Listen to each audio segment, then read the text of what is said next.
તમને બધાને થતું હશે કે નરેન્દ્રભાઈ પાઘડી પહેરીને કેમ આવ્યા અને મુખ્યમંત્રીએ પાઘડી પહેરાવા જતા હતા તો મેં કહ્યું તમે આના ઉપર જ મૂકો, મારે આ પાઘડી ઉતારાય એવું નથી. હું આવતા રસ્તામાં જામ સાહેબના દર્શન કરવા ગયો હતો.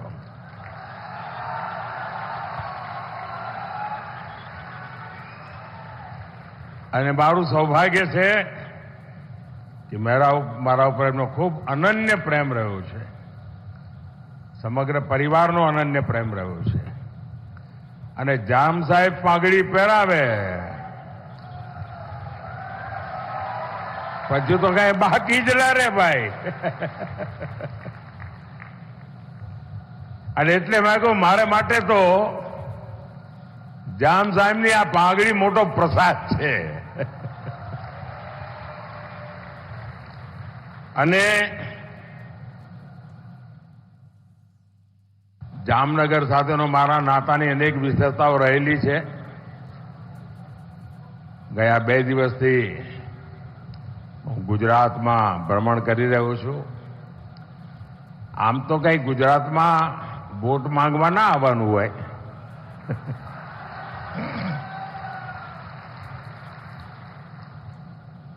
મને ઘણા કહેતા હતા કે સાહેબ તમારે ક્યાં પ્રચારમાં આવવાની જરૂર છે. મેં કહ્યું ભાઈ પ્રચારમાં ને પ્રેમમાં બહુ ફરક હોય. હું પ્રચાર માટે નથી આવ્યો, હું તો પ્રેમનો આસ્વાદ લેવા આવું છું. ગુજરાતની ધરતીએ જે પ્રેમ આપ્યો છે, તે આશીર્વાદ આપ્યા છે, એ તો મોટી મૂડી છે. અને આજે જયારે જામનગર આવ્યો છું ત્યારે અનેક જૂની વાતો તાજી થાય, કારણ કે સંગઠનનું કામ કરતો ત્યારે પણ આવતો. પણ એક વાર બહુ મહત્વની ઘટના બની, બુચ્ચર મોરીની યુદ્ધની વાત. અને મને આપણા ક્ષત્રિય સમાજના આગેવાનો નિમંત્રણ આપવા આવ્યા. પછી મને કોઈએ કાનમાં કહ્યું, મને કે સાહેબ અમે નિમંત્રણ આપવા આવ્યા છીએ પણ તમે નહીં આવો, પણ આ તો અમારું કર્તવ્ય છે એટલે અમે આવ્યા છીએ. કેમ નહીં આવો? મને કે સાહેબ કોઈ મુખ્યમંત્રી ના આવે. કેમ ના આવે? કે અમે બધા મુખ્યમંત્રી ટ્રાય કર્યો છે. તો બસ થયું શું? તો કે સાહેબ ત્યાં એવી માન્યતા છે કે જ્યાં આટલા બધા વીરોએ શહીદ થયા, જેમના પાળિયા ત્યાં દેખાતા હોય, પૂજાતા હોય, પણ ગુજરાતના મુખ્યમંત્રીઓના કાનમાં કોકે ભેળવી દીધું છે કે તમે આ બુચ્ચર મોરીના એમાં જાઓ તો તમે મુખ્યમંત્રી પદ તમારું જતું રહે. અને એટલા માટે કે મુખ્યમંત્રી આવતા નહોતા. મેં કહ્યું કે મારા ક્ષત્રિય સમાજના આ બલિદાન સામે આ મારા મુખ્યમંત્રી પદની કોઈ કિંમત નથી. હું આવીશ અને હું આવ્યો અને ખૂબ ઠાઠથી એક કાર્યક્રમને મેં વધાવ્યો પણ ખરો અને એને વધાર્યો પણ ખરો. એટલે જામનગર સાથેની મારી એવી અનેક યાદો સાથે આજે ફરી જ્યારે જામનગર આવ્યો છું ત્યારે અનેક વાતો કરવાનું મૂડ છે. જ્યાં જ્યાં હું ગયો છું અપાર આશીર્વાદ, અભૂતપૂર્વ ઉત્સાહ અને ઉમંગના મેં દર્શન કર્યા છે. અને આ વખતે હિન્દુસ્તાનમાં જ્યાં જ્યાં ગયો, 2014ની ચૂંટણીમાં પણ ગયો તો भाई ये जो तस्वीर लेके खड़े हैं ना, कृपा करके आप बैठिए. आप जो लाए मैंने दर्शन कर लिए, प्लीज आप पीछे परेशान करते हैं लोगों को, प्लीज आप बैठिए. आप जो लाए वहां लेकर के बैठिए. सब हो गया बैठिए आप.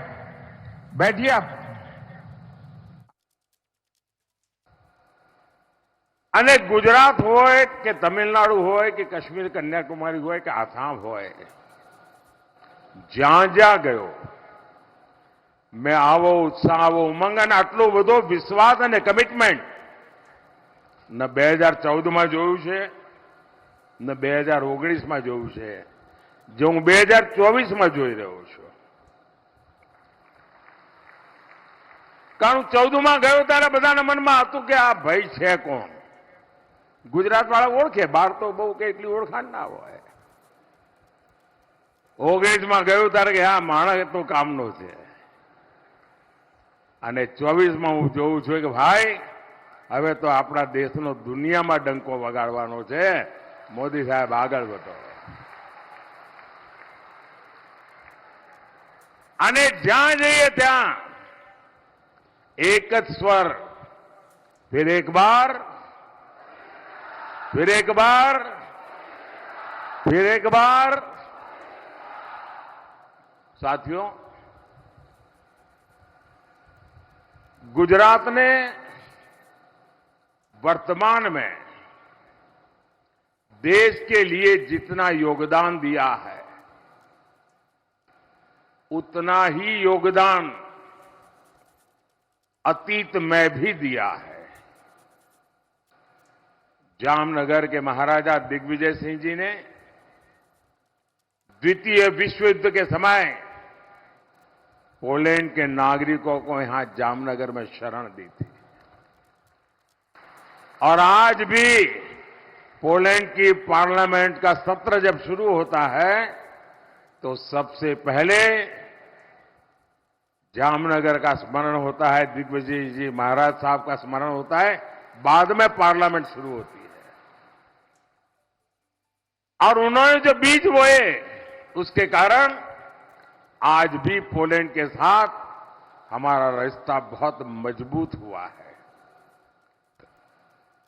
और जैसा मैंने कहा, जाम साहब के परिवार के साथ मेरा जो नाता रहा है, उनका जो आशीर्वाद रहा है, तो आज मैं यहां आते समय उनके आशीर्वाद लेने गया था और उन्होंने मुझे प्यार से पगड़ी पहनाई, आशीर्वाद दिए. और जब जाम साहब विजयी भव कहते हैं तो फिर वो विजय निश्चित हो जाता है. हमारे देश के राजा महाराजाओं ने अखंड भारत बनाने के लिए अपना पीढ़ियों का राजपाट दे दिया था. उनके योगदान को ये देश कभी भूल नहीं सकता है. लेकिन आजादी के 75 साल के बाद भी इतिहास की इस महत्वपूर्ण घटना को नकार दिया गया. आज भी शाहजादे जो भाषा बोलते हैं वो ये देश स्वीकार नहीं कर सकता है. लेकिन मैंने भारत की एकता में सरदार वल्लभ भाई पटेल का जो योगदान रहा है और दुनिया का सबसे बड़ा स्टैच्यू बनाया, और वहीं पर देश की एकता के लिए योगदान देने वाले राज परिवारों का म्यूजियम में बना रहा हूं. आजादी के इतने सालों के बाद ये मान सम्मान देना किसी सरकार को विचार नहीं आया, मुझे आया. क्योंकि मैं इतिहास की महानता को पूजने वाले लोगों में से हूं.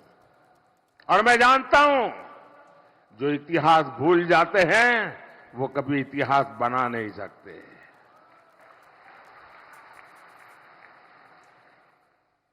साथियों, कुप्रचार से शुरू हुई कांग्रेस की राजनीति आज कुंठा गर्त में गिर चुकी है. इनकी जो कुंठा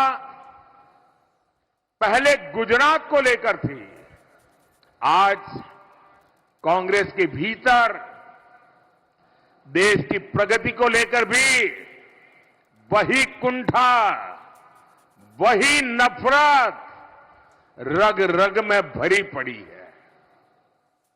आज दुनिया में भारत का कद भी बढ़ा है, भारत का सम्मान भी बढ़ रहा है. तो कांग्रेस के शहजादे और उनका पूरा इकोसिस्टम विदेशों में जाकर भारत को बदनाम करने के लिए लंबे लंबे भाषण देकर आते हैं.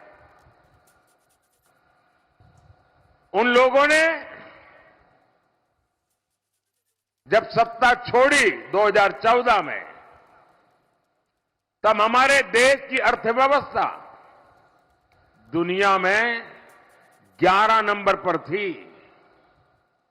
और आपको जानकर के खुशी होगी, देश जब आजाद हुआ था तब हम दुनिया में 6 नंबर पर थे।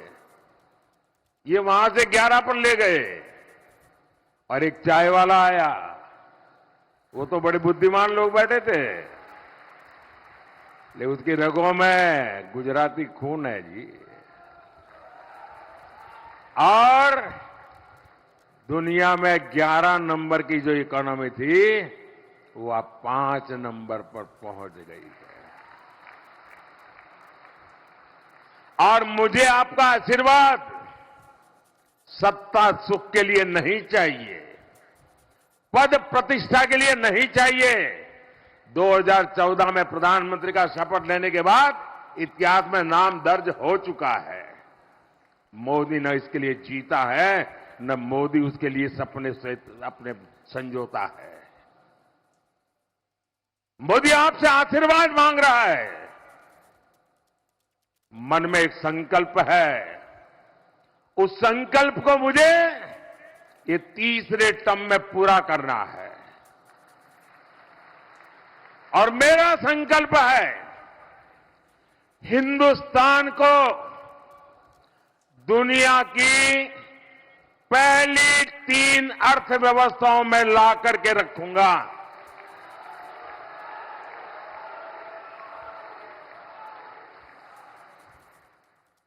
और आप कल्पना कर सकते हैं, जब विश्व में तीसरे नंबर की अर्थव्यवस्था हिंदुस्तान बनता है, तो दुनिया के लिए भारत का नजरिया कितना बदलेगा।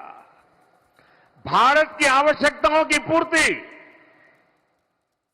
भारत की आकांक्षाओं की पूर्ति, भारत के नौजवानों के सपनों को साकार करने का सामर्थ्य हिंदुस्तान का अपना होगा। भारत आत्मनिर्भर होगा। हिंदुस्तान को दुनिया में कभी भी किसी के पास हाथ फैलाने की जरूरत नहीं पड़ेगी। ऐसा हिंदुस्तान बनाने के लिए मुझे आशीर्वाद चाहिए साथियों। कांग्रेस के बड़े बड़े विद्वान देश की प्रगति को नीचा दिखाने के लिए कहते हैं कि तीसरे नंबर की इकोनॉमी बनने के लिए करने की क्या जरूरत है, सोते रहो भाई। जो लोग हर चीज का सॉल्यूशन खटाखट करके गरीबी दूर होगी कहते हैं, एक झटके में बोले गरीबी दूर होगी।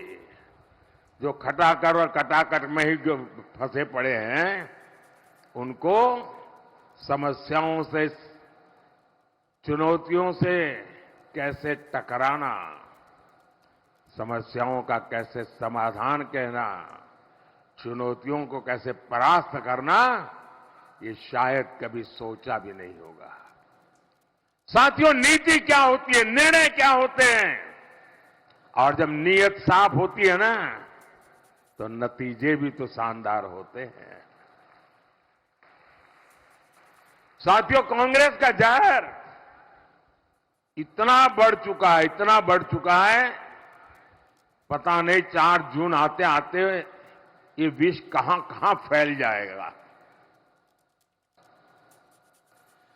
जब कांग्रेस का मैनिफेस्टो आया, तब मैंने देश को चेताया था। खास करके देश में जो विचारक वर्ग है, उनको मैंने इशारा किया था कि कांग्रेस का मैनिफेस्टो देश के लिए खतरे की घंटी है। और मैंने साफ साफ कहा था कि मैं कांग्रेस के मैनिफेस्टो में मुस्लिम लीग की छाप देख रहा हूं। तो कुछ लोगों को शायद लगा होगा ये तो एक पॉलिटिकल स्टेटमेंट है, लेकिन जब उसकी बारीकियों में लोग जाने लगे तो देश बेचैन बनता गया। जो भाषा मुस्लिम लीग बोलती थी,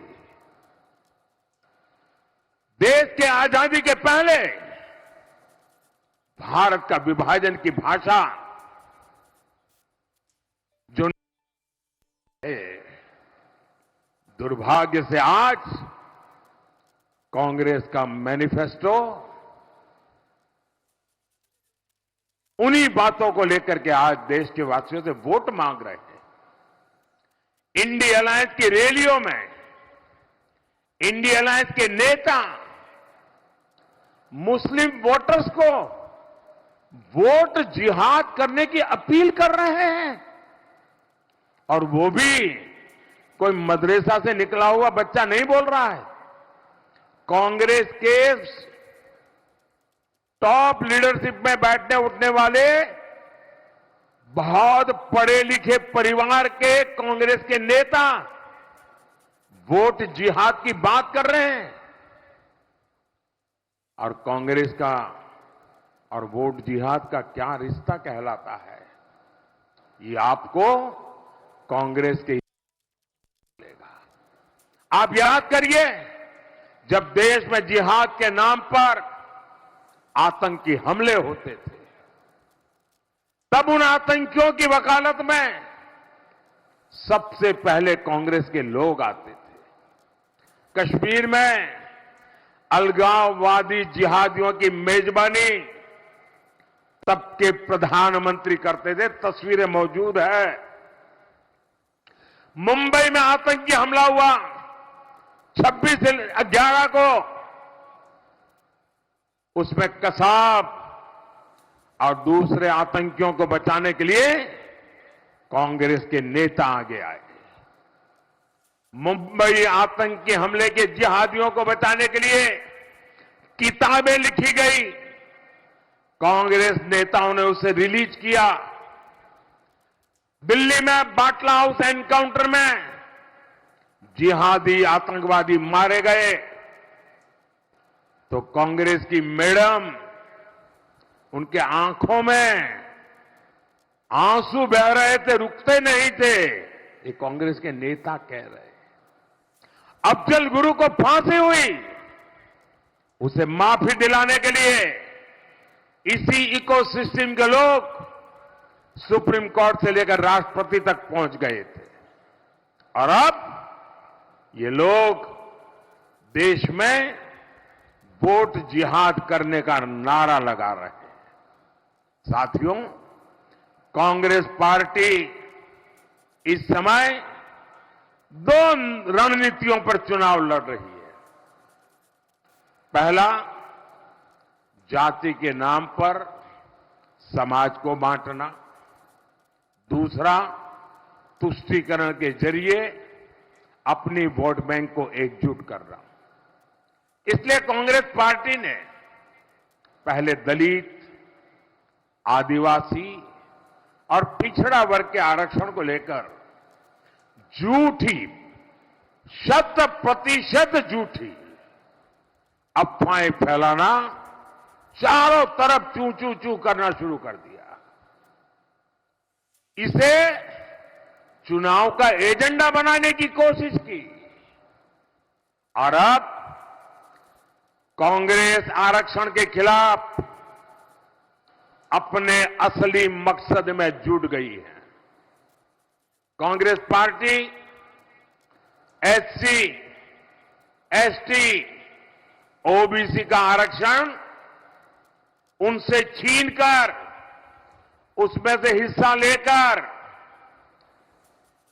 एससी, एसटी, ओबीसी समुदाय को अन्याय करके धर्म के आधार पर आरक्षण के लिए संविधान परिवर्तित करना और मुसलमानों को आरक्षण देना, इसके लिए तैयारी कर रहे हैं।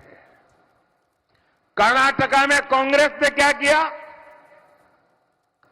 रातों रात फतवा जारी किया, एक हुक्म निकाला, और कर्नाटका के जितने मुस्लिम समाज के लोग हैं उन सबको रातों रात ओबीसी घोषित कर दिया। सब मुसलमान ओबीसी। कर्नाटका में जो संविधान के द्वारा 27% रिजर्वेशन ओबीसी समाज को मिला था, रातों रात उसमें डाका डाला और ओबीसी समाज का जो हिस्सा था वो लूट लिया, धर्म के आधार पर आरक्षण देकर के। और जब देश का संविधान बना था, महीनों तक चर्चा हुई थी। देश के उस जमाने के कांग्रेस के आजादी के आंदोलन के दिग्गज नेताओं ने संविधान बनाया, विचार विमर्श किया, और उसमें कोई आरएसएस बीजेपी वाला नहीं था। देश के गणमान्य विद्वान थे, बाबा साहब आंबेडकर थे, और उन्होंने चर्चा करके तय किया कि भारत जैसे देश में धर्म के आधार पर आरक्षण नहीं दिया जा सकता। बाबा साहब आंबेडकर ने विस्तार से कहा कि धर्म के नाम पर आरक्षण देश के लिए कितना बड़ा खतरा पैदा करेगा। बाबा साहब आंबेडकर ने साफ साफ इनकार कर दिया, और देश का जो संविधान बना वो संविधान धर्म के आधार पर आरक्षण के लिए मनाही करता है। दलित, आदिवासी, ओबीसी, संविधान उसके लिए परमिशन देता है। लेकिन कांग्रेस पार्टी धर्म के आधार पर आरक्षण की बात लेकर के अपनी वोट बैंक मजबूत करना चाहती है। और जब मैं कांग्रेस के इन पापों को पर्दाफाश किया, और मैं पिछले 9 दिन से मांग कर रहा हूं कि कांग्रेस पार्टी मुझे जवाब दे, मैंने उनको चुनौती दी है। 9 दिन हो गए, कांग्रेस ने मेरी 3 चुनौतियां हैं, उस पर कोई जवाब नहीं दिया। और मैं लगातार कह रहा हूं, मैं एक बार फिर मीडिया को भी जगाना चाहता हूं, देशवासियों को भी जगाना चाहता हूं। एक बहुत बड़े खतरे की तरफ ये लोग ले जा रहे हैं, इसलिए मैं जगाना चाहता हूं। और मेरी 3 चैलेंज क्या है? मेरा पहला चैलेंज है, क्या कांग्रेस ये लिख करके देश को देगी कि वो संविधान बदलकर धर्म के आधार पर मुसलमानों को आरक्षण नहीं देंगे? लिख करके दो। दूसरा, धर्म के आधार पर आरक्षण देकर दलित, आदिवासी, बख्शीपंथ, ओबीसी का हक नहीं मारा जाएगा। क्या कांग्रेस ये लिख करके देगी? तीसरा चैलेंज, क्या कांग्रेस ये लिखकर देगी कि उनकी जो राज्य सरकारें हैं, उनके जो चट्टे बट्टों की सरकारें हैं, वे ओबीसी कोटा में डाका डाल करके मुसलमानों को शामिल करने का हिडन एजेंडा नहीं चलाएंगे? इसकी गारंटी देते हैं क्या? चुप है, मतलब उनके दिमाग में, उनकी सोच में कोई खोट है। अब मुझे जामनगर के लोग बताइए, देश पर इतना बड़ा खतरा मंडरा रहा हो, क्या मोदी चुप रह सकता है? क्या मोदी देश को फिर से बांटने दे सकता है? साथियों, मैं आज जामनगर की धरती से देशवासियों को विश्वास दिलाता हूं, और कांग्रेस के चट्टे बट्टे सबको कहना चाहता हूं, जब तक मोदी जिंदा है, जब तक मोदी जिंदा है, इस देश को फिर से धर्म के आधार पर मैं बांटने नहीं दूंगा।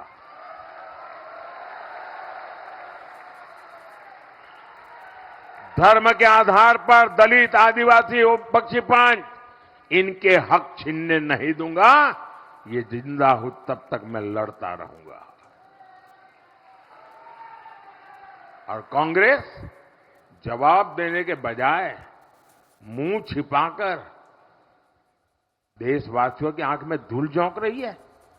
साथियों, कांग्रेस के लोग, उसके शहजादे, पूरी उनकी इकोसिस्टम हमारी आस्था पर प्रहार करने का कोई मौका नहीं छोड़ते। आपको याद होगा, कुछ समय पहले मैं विकास कार्यों के एक काम को करने के लिए द्वारिका आया था। द्वारिकाधीश के दर्शन के बाद मैं समुद्र के नीचे उस द्वारिका के दर्शन करने गया जिसका वर्णन हमारे धर्म ग्रंथों में आता है। मैंने समुद्र के भीतर कुछ देर ध्यान और पूजन भी किया। कांग्रेस के शहजादे को उससे भी तकलीफ है और मैं तो हैरान हूं, उत्तर प्रदेश में, बिहार में जो अपने आप को यदुवंशी कहते हैं, वो उनके साथ बैठे हैं जो श्री कृष्ण की द्वारिका को नकार देते हैं और जो शहजादा श्री कृष्ण की द्वारिका में पूजा अगर हो तो उसका मजाक उड़ाता है। उन्होंने कहा कि समुद्र के भीतर पूजा के लिए कुछ नहीं है। अरे जिसको मिनिमम नॉलेज नहीं है, ऐसे लोगों से क्या करना है? आप मुझे बताइए, इनकी हिम्मत है कि किसी दूसरे मजहब के बारे में ऐसी बात कर दे? ये किसी दूसरे की मजहब की बातों को झूठा कह सकते, उसके मजाक उड़ा सकते हैं। ये राम मंदिर का बहिष्कार करते हैं, द्वारका को झूठा बताते हैं, हिंदू धर्म की शक्ति, ऐलान कर दिया, हिंदू धर्म में जो शक्ति की कल्पना है मैं उस शक्ति का विनाश कर दूंगा। क्या इस देश में कोई शक्ति के विनाश की कल्पना कर सकता है क्या? हम शक्ति के उपासक हैं जी। ये कांग्रेस का चरित्र है। अभी तो उन्होंने कह दिया शिव और राम का भी झगड़ा करा दूंगा। उन्होंने ये भी कह दिया कि हम राम को पराजित करेंगे। क्या हो गया है कांग्रेस को? और इसलिए मैं कह रहा हूं, कांग्रेस से बहुत सावधान रहने की जरूरत है। अब मुझे बताइए भाई, किसी के भी मन में किसी कारण से राजी नाराजी हो सकती है, लेकिन उसके लिए कांग्रेस को वोट देने की चर्चा कोई करे तो मैं जरा पूछना चाहता हूं कि भाई किसी को भारत में सरकार बनानी है तो उस पार्टी को कम से कम 272 सीट तो जीतनी पड़ती है कि नहीं जीतनी पड़ती? जरा बताइए ना। 272। अब भाजपा के सिवाय इस देश में एक भी पार्टी 270 सीट पर चुनाव नहीं लड़ रही है। अब चुनाव ही नहीं लड़ रहे हो और आप प्रधानमंत्री बनना, अब 270 सीट पर चुनाव नहीं लड़ रही है। अब चुनाव ही नहीं लड़ रहे हो और आप प्रधानमंत्री बनना, अब मुझे आप पर पूछना है, मुझे गुजरात के नागरिकों को, देश के नागरिकों को पूछना है कि जो 272 सीट पे चुनाव नहीं लड़ रहे जी, उसको वोट देकर के वोट क्यों बर्बाद कर रहे हो रे? कोई लॉजिक है क्या? और आपको क्या पड़ी है कि वोट देने का सोच रहे हो? खुद कांग्रेस का शाही परिवार जो दिल्ली में रहता है, वो खुद इस बार कांग्रेस को वोट नहीं देने वाला है। अब आपको आश्चर्य होगा, ये सच्चाई है, क्योंकि जहां वो रहते हैं ना, जहां उनका वोट है, वहां कांग्रेस का उम्मीदवार ही नहीं है। यहां हमारे अहमद भाई का परिवार, अहमद, तो वो भी कांग्रेस को वोट नहीं दे पाएंगे। जिस कांग्रेस के नेता कांग्रेस को वोट नहीं दे रहे, देशवासियों को क्या जरूरत है भाई उसको वोट दे करके वोट बगाड़ दे की।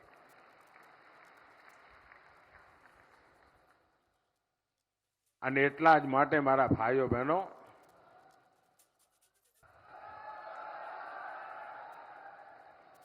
આજે હું જ્યારે જામનગરની ધરતી પર આશીર્વાદ લેવા આવ્યો છું ત્યારે આ સમયગાળા તમે જુઓ, હું જ્યારે ગુજરાતમાં હતો ત્યારે પાણી તરફ આપણે ખૂબ મોટી શક્તિ લગાવી। આજે પૂરા ક્ષેત્રમાં આપણે કનેક્ટિવિટી માટે અભૂતપૂર્વ વિકાસ કરી રહ્યા છીએ. અમૃતસર, બઠિંડા, જામનગર કોરિડોર 80,000 કરોડ રૂપિયા. આપ વિચાર કરો કેટલી મોટી તાકાત ઊભી થવાની છે. ધોરાજી, જામકંડોરણા, કાલાવાડ સેક્શનનું ચૌડીકરણ, રસ્તો પહોળો થઈ રહ્યો છે. અહીંયા દ્વારકામાં સુદર્શન સેતુ. હવે સુદર્શન સેતુ જોવા માટે ટુરિસ્ટો આવવા માંડે અલગથી. નહીં તો પહેલા બેટ દ્વારકા જવું હોય તો તકલીફ પડતી હતી ભાઈ, રાહ જોવી પડતી હતી. અને દરિયો ગાળો થયો હોય તો પાછું 2 દાડા રોકાઈ જવું પડે. આજે સુદર્શન સેતુ એક નજરાનું બની ગયો. જામનગર, અમદાવાદ વંદે ભારત ટ્રેન. બાબા પ્રવાસ ના કરવો તો સ્ટેશન પર લોકો ટ્રેન જોવા જાય છે, ટ્રેન જોડે ફોટો પડાવે છે. આઝાદીના 75 વર્ષ પછી લાલ ડબ્બામાંથી ખૂબસૂરત ટ્રેન જોવા મળી ભાઈઓ. અમૃત યોજના અંતર્ગત જામનગર રેલવે સ્ટેશનનું આધુનિકરણ થઈ રહ્યું છે. અને આધુનિકરણ એટલે તમે એરપોર્ટને ભૂલી જાઓ ને એવા રેલવે સ્ટેશન બનાવવાના છે મારે. આપણા જામનગરમાં ઔદ્યોગિક વિકાસ, મને યાદ છે મેં જ્યારે એકવાર નવો મુખ્યમંત્રી બન્યો હતો, જામનગરમાં ચૂંટણી લડતો હતો. મારી જિંદગીની પહેલી શરૂઆત સૌરાષ્ટ્રમાંથી થઈ. પહેલી વાર જનપ્રતિનિધિ બનવાની શરૂઆત સૌરાષ્ટ્રની ધરતીએ મને આશીર્વાદ આપ્યા અને ત્યાંથી આ યાત્રા શરૂ થઈ. એ વખતે મેં કહ્યું હતું કે રાજકોટ, મોરબી અને જામનગર આ એક એવો ત્રિકોણ છે કે જેનામાં મિની જાપાન રીતે ડેવલપ થવાની તાકાત છે. અને એ વખતે મારી બહુ ઠેકડી ઉડાવવામાં આવી હતી. મીડિયાવાળા બી મારા વાળ નોચી લેતા હતા.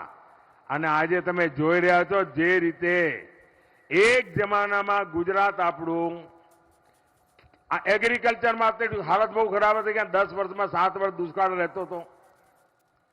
આજે એગ્રીકલ્ચરમાં લગાતાર 8 થી 10% ગ્રોથ સાથે આપણે આગળ વધી રહ્યા છીએ. કારણ આપણે પાણી પર ધ્યાન કેન્દ્રિત કર્યું.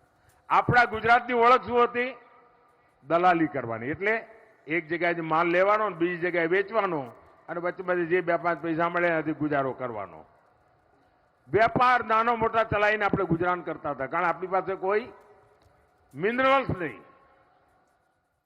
મોટું મિનરલ જે કોઈ આપણી પાસે મીઠું, એનાથી આગળ કાંઈ નહીં.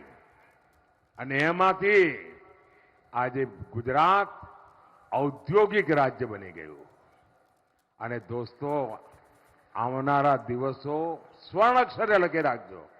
તમે જુઓ કેવું આમ લાઈન બંધ પડ્યું છે. અહીંયા બ્રાસપાટ વગેરેનું છે તો છે જ, પરંતુ વિમાન ગુજરાતમાં બનવાના, ઇલેક્ટ્રિક વ્હીકલ ગુજરાતમાં બનવાના. દુનિયાના 4 જ 5 દેશ છે જ્યાં સેમિકન્ડક્ટર છે. આ સેમિકન્ડક્ટર હિન્દુસ્તાનમાં, ગુજરાતમાં બનવાના ભાઈ. એનો અર્થ એ થયો કે અને એક જમાનો આવશે ભારતમાં જે ઇલેક્ટ્રિક વ્હીકલ ચાલતા હશે ને એની ચીપ ગુજરાતમાં બની હશે. દોસ્તો, આ ક્રાંતિકારી ચીજો થઈ રહી છે. ગુજરાત ગ્રીન હાઇડ્રોજન, સમગ્ર દુનિયાનું એનર્જીનું એક મોટું ક્ષેત્ર ગ્રીન હાઇડ્રોજન, ગુજરાત એનું હબ બનવા જઈ રહ્યું છે. વિશ્વનું સૌથી મોટું આવી અનેક ઔદ્યોગિક ક્ષેત્રે હરણફાળ આ ગુજરાત ભરવાનું છે. અને મારું એક બીજું સપનું છે, ખાસ કરીને જે મધ્યમ વર્ગ, ઉચ્ચ મધ્યમ વર્ગના પરિવારના લોકો છે એમના, બાકી બધાને માટે પણ, તમારું વીજળી બિલ જે છે ને એ મારે 0 કરી દેવું છે.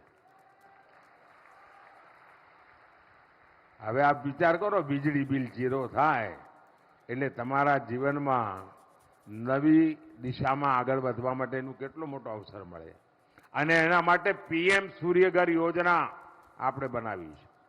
સરકાર તરફથી સોલાર પેનલ માટે પૈસા મળશે. તમે તમારા ઘર ઉપર સોલાર પેનલ લગાવીને વીજળી પેદા કરો. તમારી જેટલી જરૂરી વીજળી છે મફતમાં વાપરો અને વધારાની વીજળી સરકાર ખરીદશે ને તમને પૈસા આપશે. પહેલા તમે પૈસા આપતા હતા, હવે સરકાર તમને પૈસા દેશે. એટલું જ નહીં, તમારું ટ્રાન્સપોર્ટેશનનો ખર્ચો, તમારી સ્કૂટી હોય, સ્કૂટર હોય, મોટરસાયકલ હોય, કાર હોય, હવે પેટ્રોલનું ફ્યુઅલનું બિલ જેમ વીજળી બિલ 0 એમ ફ્યુઅલનું બિલ 0. મફતમાં, કાના માતર વગર મફત. પીએમ સૂર્યઘર યોજના, એ જે વીજળી તમારા ઘરમાં પેદા થાય એનાથી હવે જે ઇલેક્ટ્રિક વ્હીકલ આવવાના છે એનો જ જમાનો છે. એની તમારા ઘરમાં બેટરી ચાર્જ થાય અને પછી લઈને રોડ પર નીકળો બાપુ, આમ મજા આવી જાય. એક પૈસાનો ખર્ચો નહીં અને જુવાનિયાઓને બાપા પાસે હાથ લાંબો ન કરવો પડે અને મસ્તીથી ગાડી ચલાવે. આ દિશામાં જવું જ ભાઈઓ. ગ્લોબલ મેપ પર જામનગર સ્વાસ્થ્યની બાબતમાં દુનિયાનું WTOનું WHO મહત્વનું સેન્ટર, ગ્લોબલ ટ્રેડિશનલ મેડિસિનનું સેન્ટર આ જામનગરમાં બની રહ્યું છે. આખી દુનિયા આયુર્વેદ તરફ વળી રહી છે. જામનગરની આયુર્વેદ યુનિવર્સિટી એના માટે એક મોટું પ્રેરણા કેન્દ્ર બની ગઈ છે. આજે દુનિયામાં ભારતના આયુર્વેદની ઓળખાણ થઈ છે. આપણે 2023ને મિલેટ યર તરીકે મનાવ્યું. આપણો નાનો કિસાન પાણીનો જે આવડો ઓછો હોય તે આપણું મોટું અનાજ પાકે, જુવાર ને બાજરો ને એ બધું. એને કોઈ પૂછતું નહોતું. ઘરમાં છોકરાઓને લાગે આ તો બધું આઉટડેટેડ છે. આજે પુરવાર થઈ ગયો. એ આપણા પૂર્વજો જે ખાતા હતા ને જુવાર ને બાજરી ને બધું, એ સુપર ફૂડ છે, સુપર ફૂડ. અને મિલેટ યર આપણે મનાવ્યું. એનું નામ હવે નક્કી કર્યું શ્રી અન્ન, કારણ હિન્દુસ્તાનમાં અલગ અલગ જગ્યાએ અલગ અલગ નામ છે. હવે આ શ્રી અન્ન દુનિયામાં, અને અમારું સપનું છે દુનિયાના ડાઇનિંગ ટેબલ પર આ ભારતના નાના નાના ખેડૂતોએ ઉગાડેલું આ શ્રી અન્ન ખવાય. અને હું છેલ્લે જ્યારે અમેરિકા ગયો હતો, અમેરિકાના રાષ્ટ્રપતિએ પહેલીવાર ભારતના પ્રધાનમંત્રીને આટલું બધું સન્માન આપ્યું હતું. હિન્દુસ્તાનના એક પણ પ્રધાનમંત્રીને એ સન્માન નહોતું મળ્યું. અને મોટો ભોજન સમારંભ ગોઠવ્યો હતો.